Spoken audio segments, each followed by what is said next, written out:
Okay, let's see here if this is on. 1, 2, 3. Oh, I guess I should pause it for a second.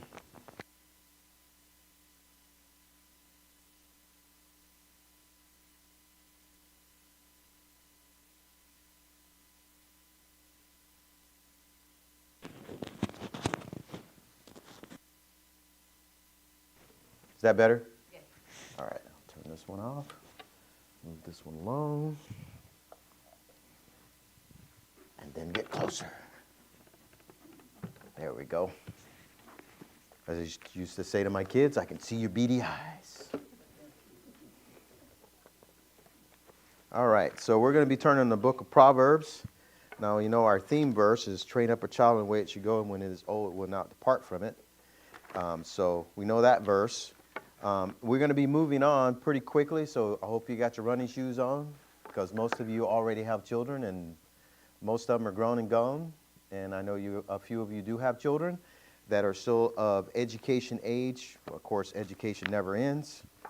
I used to say this when I was in the military. I said, man, I can't wait till I get out of the military. I don't have to learn this, and because they're always trying to put up something new for you to learn. You know, you go to school for this, they send you somewhere else, you go to school for that.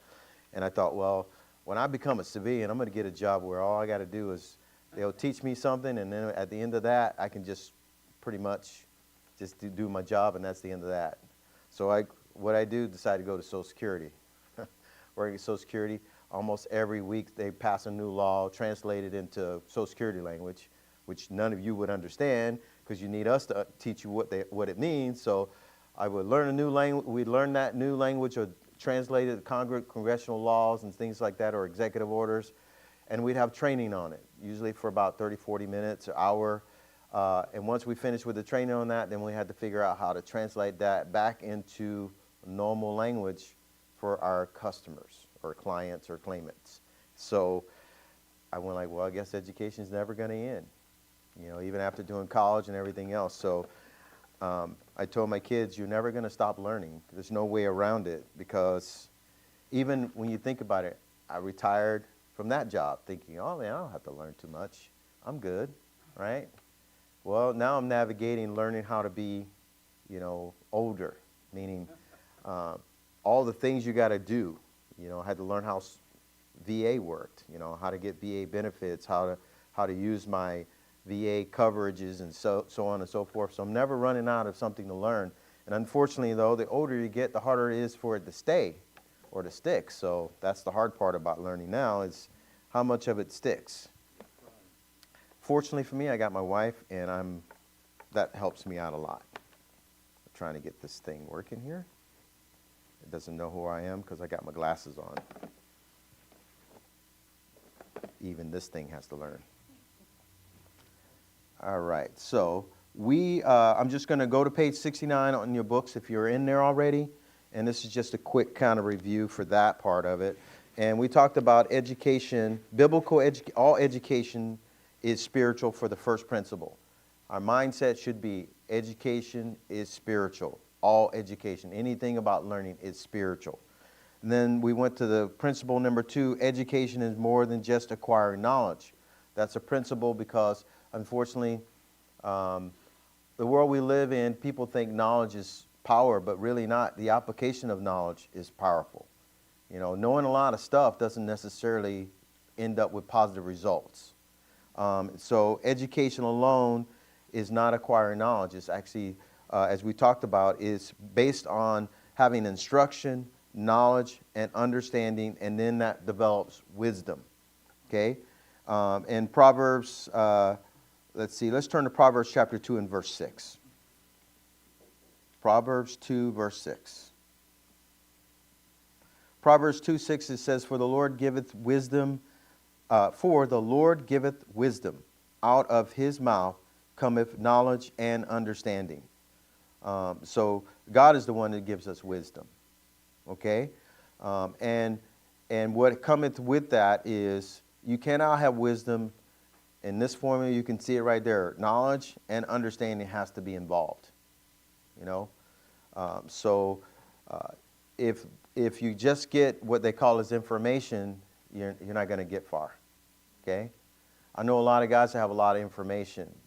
They start churches or whatever, and then next thing you know, they venture off into all kinds of gospel deviations of the gospel, and some would call is they do the Jesus Plus program because somebody told them to do this, and this is another way to be saved, or the rapture is going to occur at this point, and now they're post-millennialists, and there are all kinds of other things because, you know, it was just information. They didn't have understanding. They didn't have wisdom, and of course the wisdom comes from the Lord. And so what ends up happening, they get swayed by popular opinion or not being grounded. And that happens a lot in our Christian circles. I mean, how many churches now that used to be Baptist took the word Baptist off? Did they really understand what it meant to be a Baptist? Or they get a different kind of Bible, and do they understand the Bible they're reading? Why were they reading it if they didn't understand it? They didn't have knowledge in it. They didn't actually check it out, go through instruction, have knowledge of what they were reading. I know in the back, I have a book back there called Baptist Heritage, and you might want to think about reading that. And it talks about Baptist history over time. It was a book written in 1990, but it comes from basically documentation because I don't know if you realize this, but a lot of Baptist churches, we had a lot of different conferences, meaning then we had different associations, and a lot of them were associations based on the fact that they supported missionaries, but they were from local New Testament churches.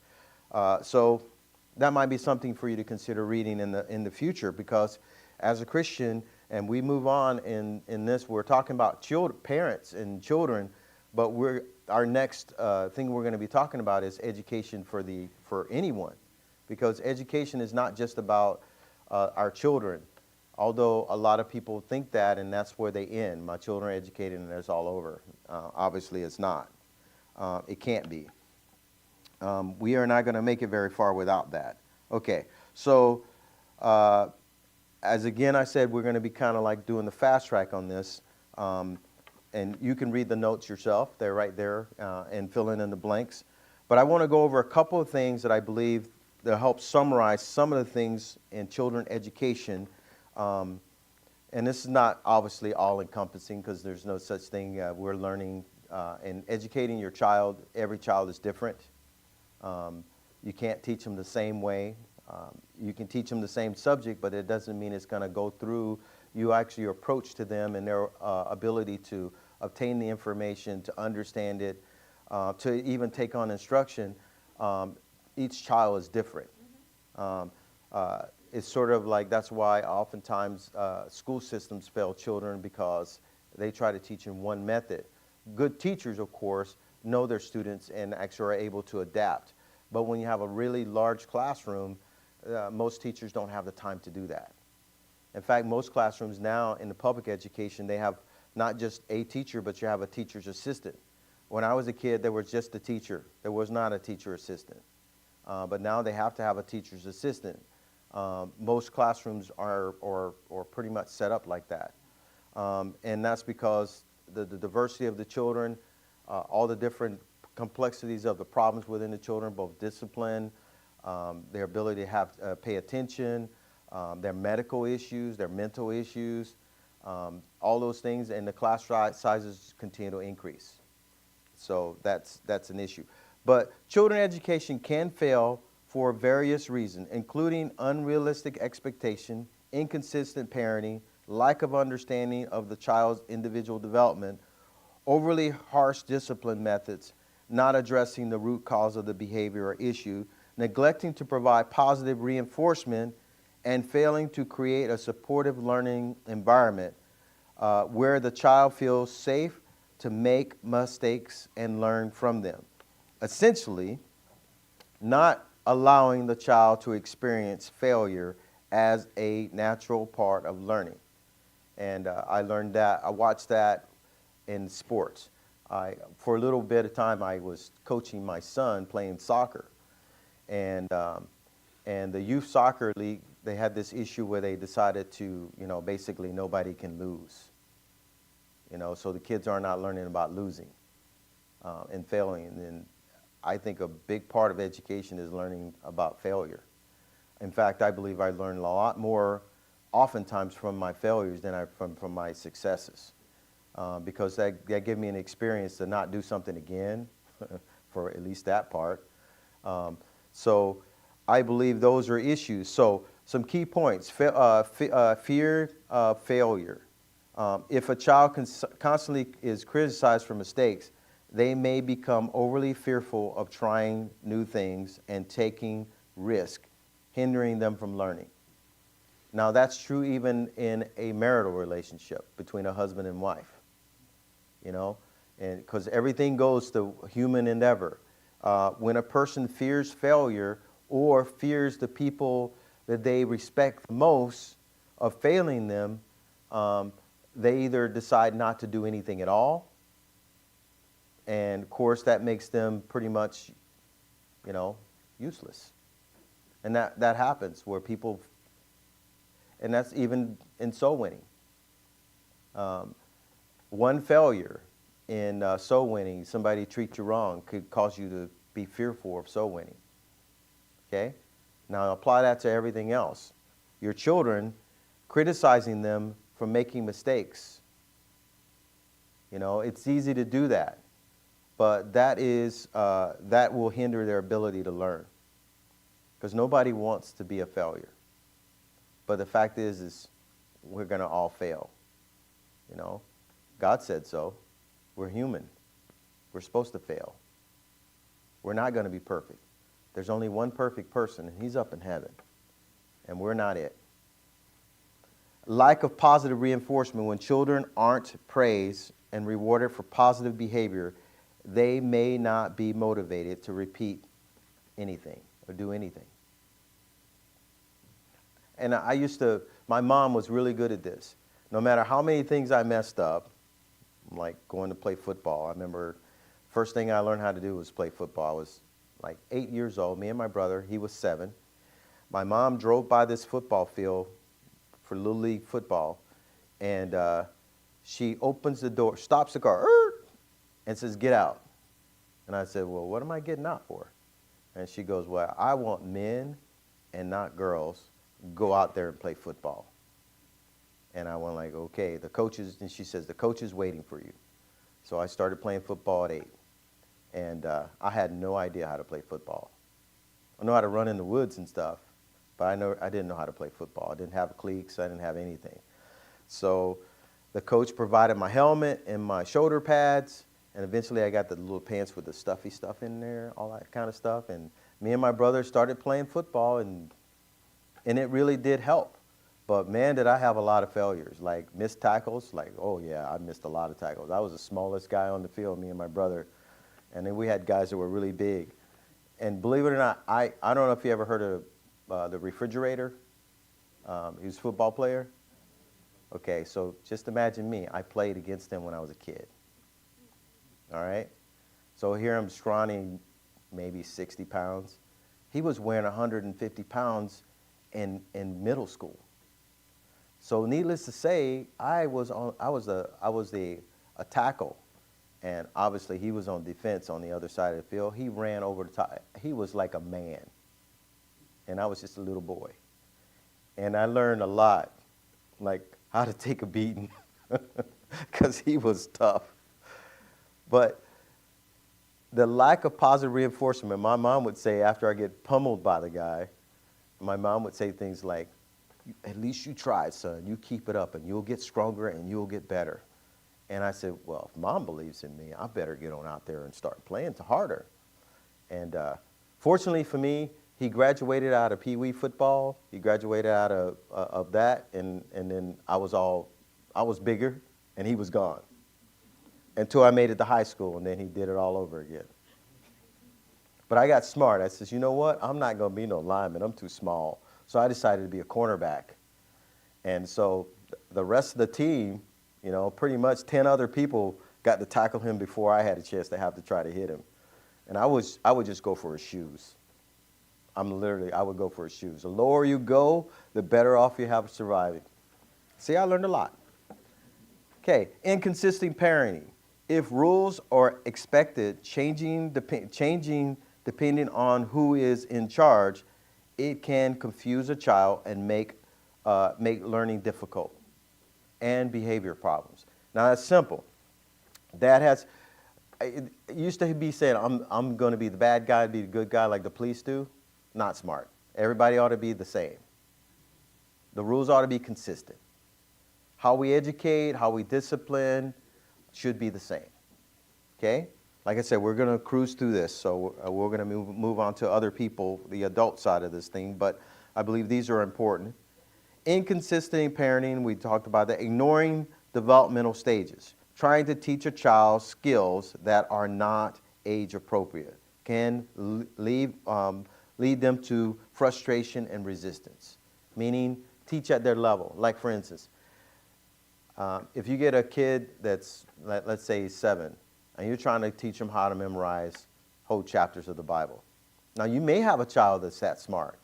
I didn't have a child that smart, but you may have a child that's smart. But not all your children are going to be able to do that. So if you have 3 kids and you got one that can memorize whole chapters, and you got one that can memorize 1 or 2 verses, but you try to make them all memorize all the verses, that's pretty dangerous. Okay?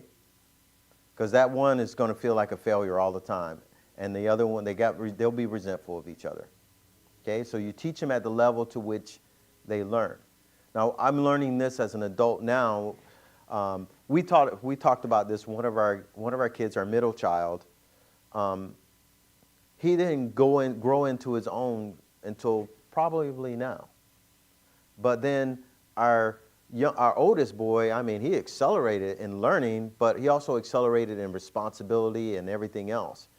And then our girls are totally, they make their own rules. So girls is usually, for some reason, they just develop a whole lot faster. I don't know what that's all about.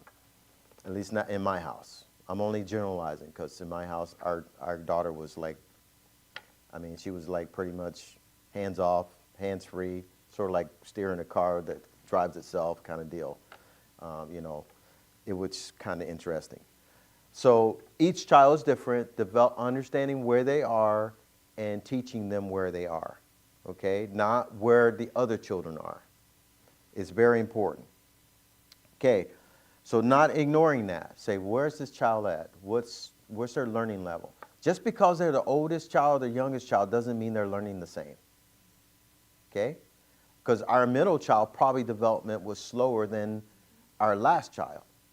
If we would have treated him or her the same, it could have been dangerous. And in fact, the younger one used to say, well, I should be the oldest because I stay out of trouble. I do what I'm told. I do all my homework on time. I finish my task for, the homeschool faster. So I should be the oldest. I don't get spanked as much as he does. I ought to be the oldest.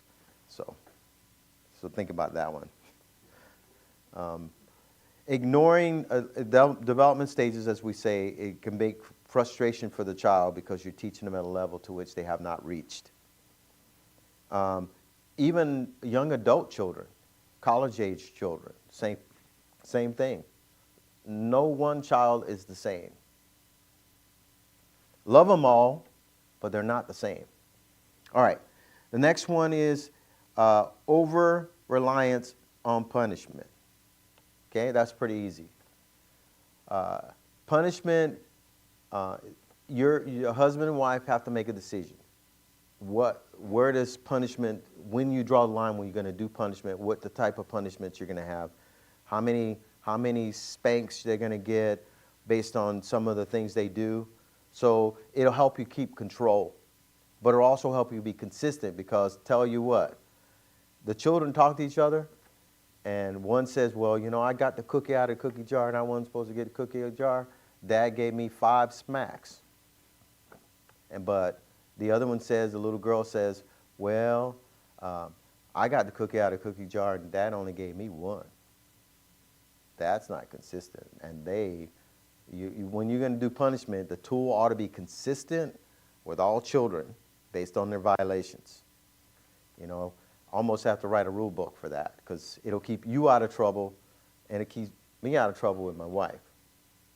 Because what will happen is the balance will go out and the one will say, well, I'm the discipline and you don't do no disciplining.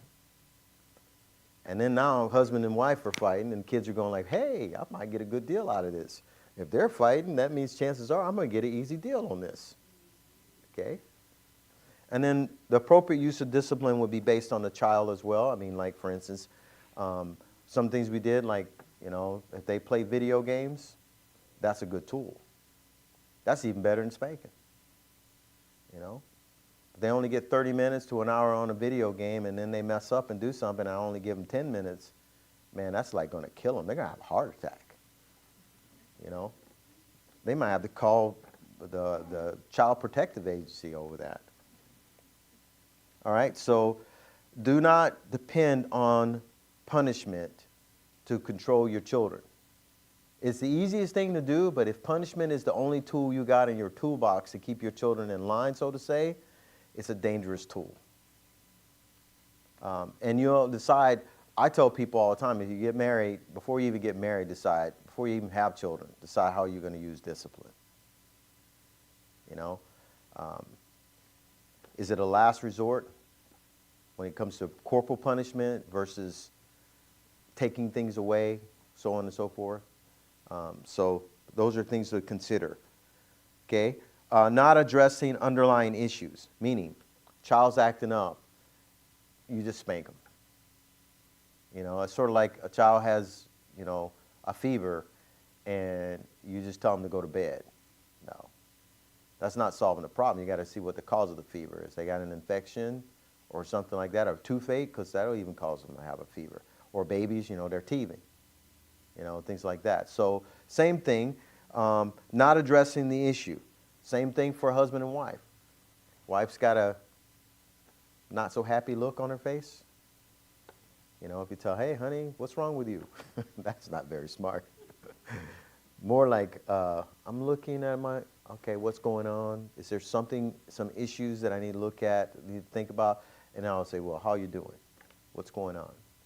And of course, my husband, I'll try to solve the problem right away, but that's pretty dangerous because they just want to talk, maybe. Same thing for your kids, addressing the issue, the cause, not the appearance. A kid may have a bad attitude, but why does the kid have a bad attitude? I used to do that in the Navy. I'd have kids that showed up late for work and had bad attitudes. They were all mad when they got to work. Okay? I call the kid in, I'll have him sit down, and I say to the young man, so, what's going on? Your performance is starting to slack. Now, I could just discipline from their performance and make them do the job better and have somebody supervise their work. But then I go like, well, how's everything going at home? And the young man will say, well, me and my wife are having some problems. Well, if him and his wife's problems get resolved, chances are I'm going to get more work out of him. So the issue is not what he's doing at work. It's what's motivating him or what's influencing him. Same for children. There are things that influence the children. It might be something like, well, you treat them better than you treat me. I get 10 smacks on the bumpers because my wife tells me to say bumpers. She won't let me say the other word. But 5 smacks for you and only 1 for you. That's not right.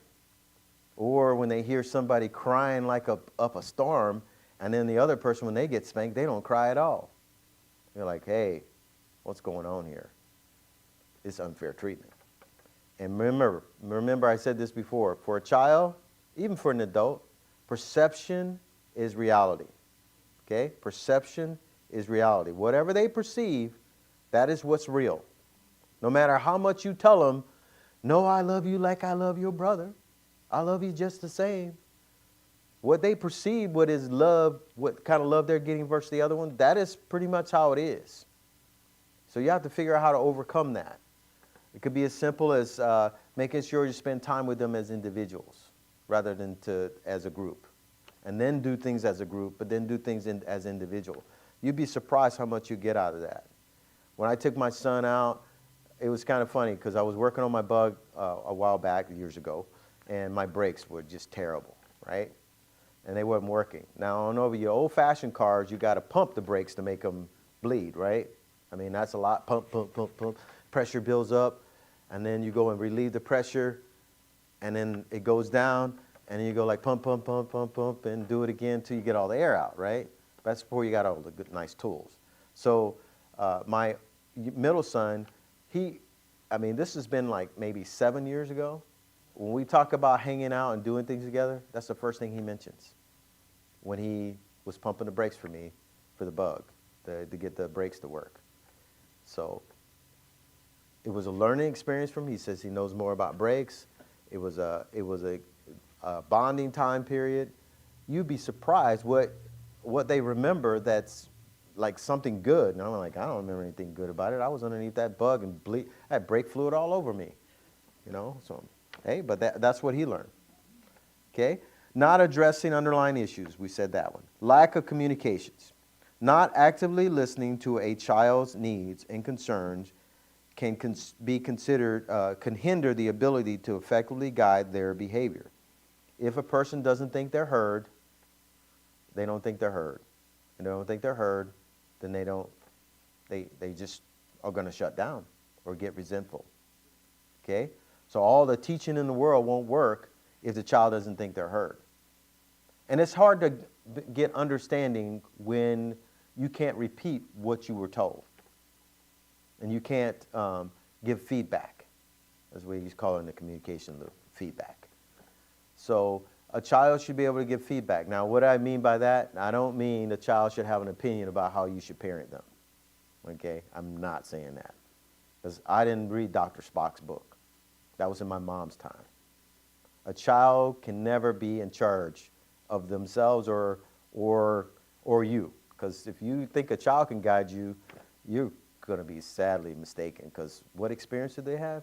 What understanding they have? What instruction they have?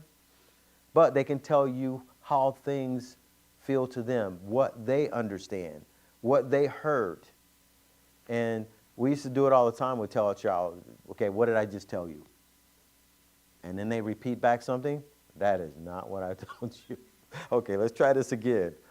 You go, okay, this is what I said. Okay, what did you just hear me say? Those kind of things. Communications, it's two-way. You listen to them, they listen to you. You tell them, they tell you what they heard. That's good communications. Now, I won't say I'm the best at that because in the military, I did a lot of one-way communications. Okay? And the only receiving communication I had is when their feet were to the fire getting something done. And then the results came out and I was happy. But sometimes it wasn't that way. Okay? And that means I probably didn't communicate what I wanted as much as I should have. But these are the issues I believe that will help with training children is like I said, lack of communication, not actively listening. And that works in the family, in the home. It works when you're even talking on the cell phone. That's why I don't like texting. Okay? You can't really get good communication on texting. I mean, I guess you can do all those emojis where they have those faces all over the place. But I don't know how to do emojis, so I write sentences. That's me. Okay? Probably shouldn't do it, but I do because I don't think I could ever communicate fully by just doing that. And then like Pastor, I'll text him, and then I pick up the phone, Pastor, this is what I was talking about. Because I don't even feel like I understood what I wrote.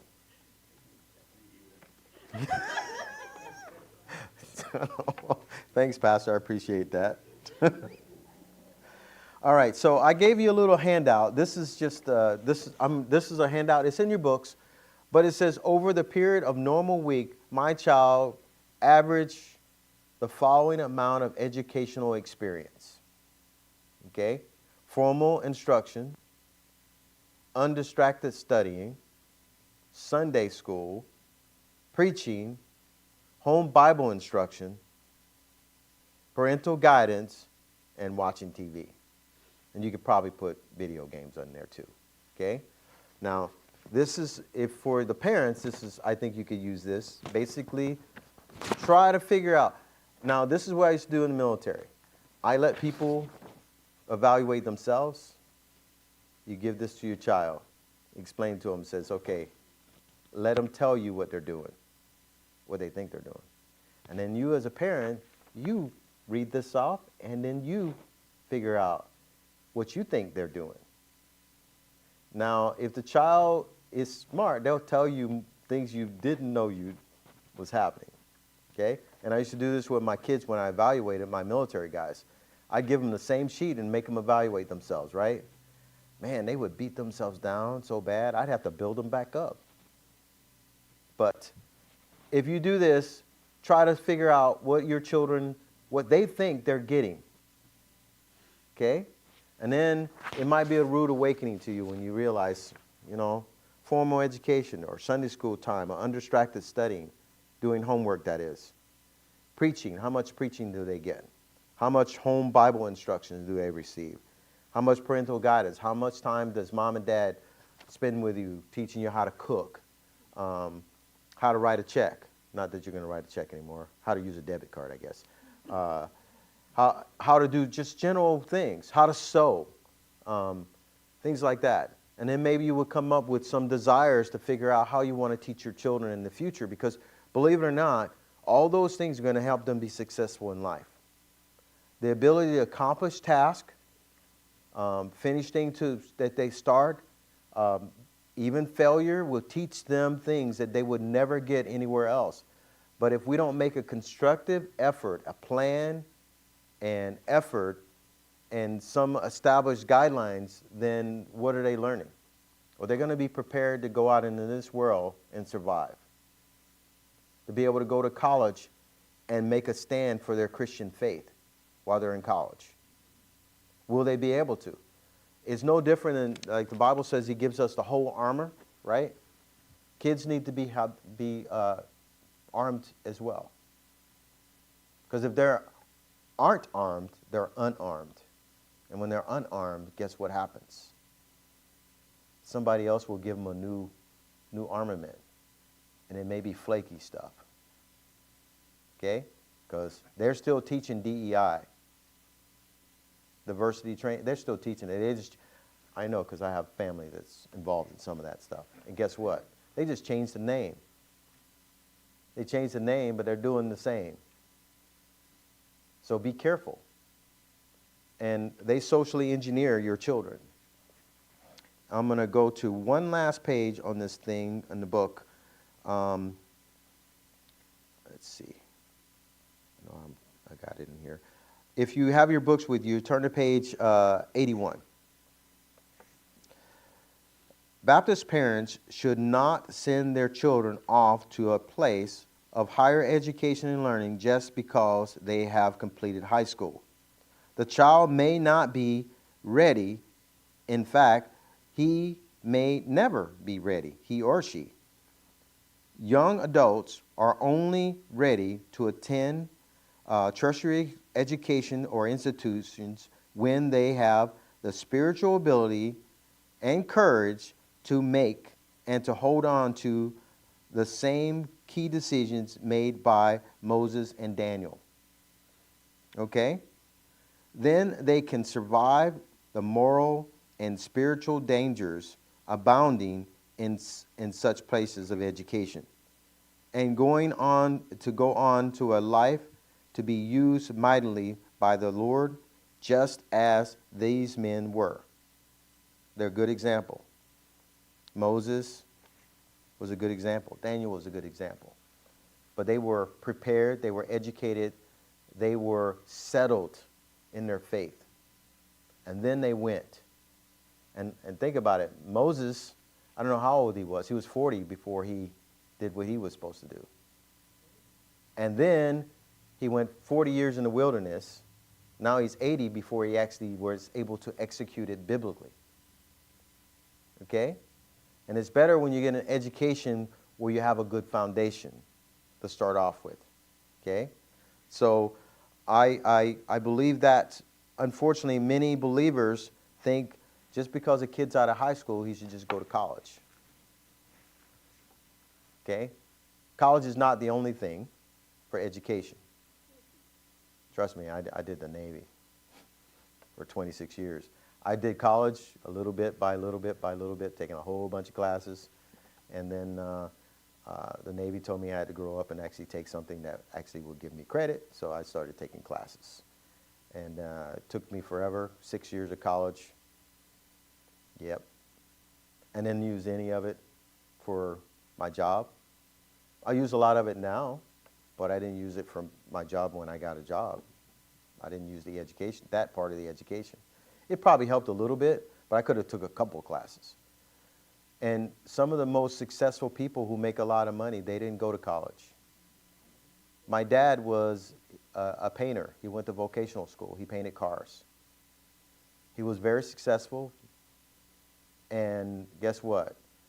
I mean, somebody pays you $2,000 to $3,000 to paint your car.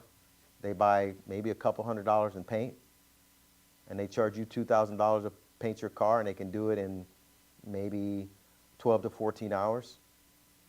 They charge you $2,000. Do you make that much? Think about it. Yeah, so just remember that as you try to educate your children, you try to instruct your children, try not to impress that college is the only way. Because a lot of people think that way. And honestly, I kind of thought that way, or we kind of instructed that way, but college is not the only way to be successful. Being godly is the only way to really be successful. Okay? And a godly education is the foundation of everything. And as parents, as young adults, even for the ones that are not married, don't have any children, don't have any idea you were planning on having children, you should still have that consideration. Education always needs to be spiritual. Okay? And all education is spiritual. And education is more than just knowledge. Okay? It's more than just acquiring knowledge. And that's the same thing in our Christian lives. You're not going to be spiritual just because you know all 66 books of the Bible. That will not make you spiritual. Understanding God's word, trusting God, fearing God, makes you spiritual. All right, let's pray. Lord, we thank you so much for the goodness you provided us. I pray that you would bless each person here today, Lord. I pray that you would help them as we go through this lesson. And we thank you for the opportunity we have. And we also thank you especially for having Pastor back. And we thank you for all that you do.